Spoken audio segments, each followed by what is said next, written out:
जय श्री राम दोस्तों। आज सवेरे-सवेरे उठ के ठंडी हवा का आनंद लेने के लिए चला जाता हूँ ऊपर घूमने के लिए।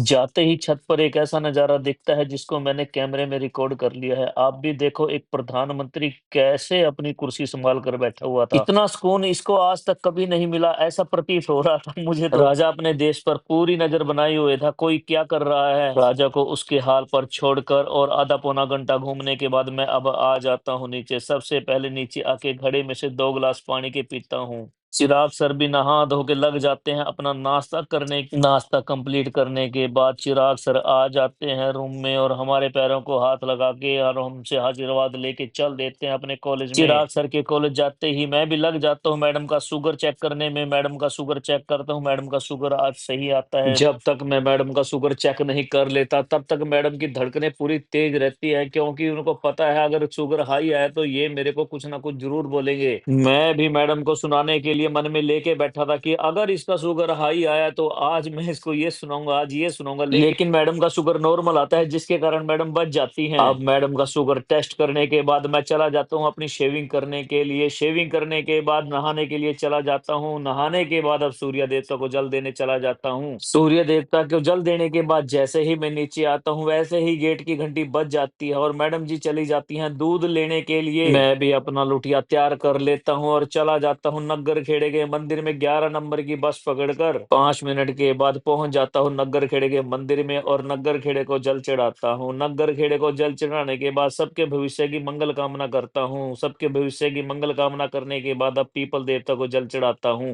पीपल देवता को जल चढ़ाने के बाद अब चींटियों को आटा डालता हूँ। चींटियों को आटा डालने के बाद फिर से 11 नंबर की बस पकड़कर आ जाता हूँ अपने घर और घर के मंदिर में बैठ जाता हूँ जोत लगाने के लिए। घर के मंदिर में जोत लगाने के बाद अब बैठ जाता हूँ राम का नाम लेने के लिए। आधा पौना घंटा बैठ के राम का नाम लेता हूँ और फिर चला जाता हूँ बाहर। बाहर जाके देखता हूँ मैडम जी नाश्ता रेडी कर रही थी। नाश्ता रेडी करने के बाद दे देती है मुझे। फिर बैठ के नाश्ते का आनंद लेता हूँ। नाश्ते का आनंद लेने के बाद रेडी हो जाता हूँ दुकान जाने के लिए। फिर बाइक की चाबी उठाता हूँ और चला जाता हूँ सीधा दुकान। दुकान जाते ही लग जाता हूँ अपने काम करने के लिए। सबसे पहले दुकान का सारा माल बाहर निकालता हूँ। सारा माल बाहर निकालने के बाद साफ सफाई करता हूँ। जैसे ही मैं साफ सफाई कर लेता हूँ वैसे ही हमारे भैरव जी महाराज आ जाते हैं। फिर भैरव जी महाराज को बिस्कुट डाल देता हूँ। बिस्कुट डालने के बाद मैं लग जाता हूँ पिछले बिलों की एंट्री चढ़ाने के लिए। इतने में मैडम जी भी दुकान पर आ जाती हैं। सारे बिलों की एंट्री कंप्लीट करने के बाद अब मुझे प्रिंटर में इंक डलवा के लेके आनी थी। फिर मैं कार्ट्रिज निकाल के चल देता हूँ प्रिंटर ठीक करवाने के लिए। कई दिनों से बिल जब निकालता हूँ तो सही नहीं आ रहे थे, प्रिंट बहुत फीके फीके आ रहे थे। मेरे को पता लग गया था कि कार्ट्रिज की रिफिलिंग करवानी है। अब बाइक उठा के चल देता हूँ रिफिलिंग करवाने के लिए। थोड़ी देर के बाद पहुंच जाता हूँ भाई की दुकान पे। भाई से बोलता हूँ कि भाई इसके प्रिंट बिल्कुल साफ नहीं आ रहे हैं। भाई भी बिल्कुल खाली बैठा था। वो कहते भैया 15-20 मिनट बैठो, मैं अभी साथ में रेडी करके दे देता हूँ आपको। फिर भाई खोलने के लिए लग जाता है कार्ट्रिज। कार्ट्रिज खोलते ही भाई कहता है कि इसमें इंक तो डाल दी है लेकिन आपका मैग्नेट भी खराब है तो मैग्नेट वाला भी डालना पड़ेगा। मैं भी भाई से बोलता हूँ कि जो भी इसमें करना है आप करो लेकिन प्रिंट मेरा साफ आना चाहिए। फिर भाई रेडी करके दे देता है और जाके मैं चेक कर लेता हूँ दुकान पे कि कैसा प्रिंट आ रहा है। तो प्रिंट निकाल के देखता हूँ, प्रिंट एकदम मस्त आ रहा था। पिछले दिनों के 2-3 बिल जो बने हुए थे उनको सारे को निकाल लेता हूँ, प्रिंट 1 नंबर का आ जाता है। फिर भाई को मैं फोन करके बोल देता हूँ कि भाई प्रिंट 1 नंबर का आ रहा है, कोई दिक्कत नहीं। थोड़ी देर के बाद मैडम भी आ जाती है मेरा लंच लेकर। फिर बैठ जाते हैं लंच करने के लिए और लंच का एंजॉय लेता हूँ। लंच करने के बाद 1 से 1.5 घंटा जाके ऊपर सो जाता हूँ और ऊपर सोने के बाद आ जाता हूँ नीचे। फिर मेरे को याद आता है कि एक आरटीजीएस टाइम हो जाता है 3:45 बजे का। बैंक में फोन करके पता करता हूँ कि आरटीजीएस हो जाएगी तो बैंक वाले हाँ कर देते हैं कि थोड़ा जल्दी करके आओ, आरटीजीएस करवा दूंगा, क्योंकि कल शनिवार है और कल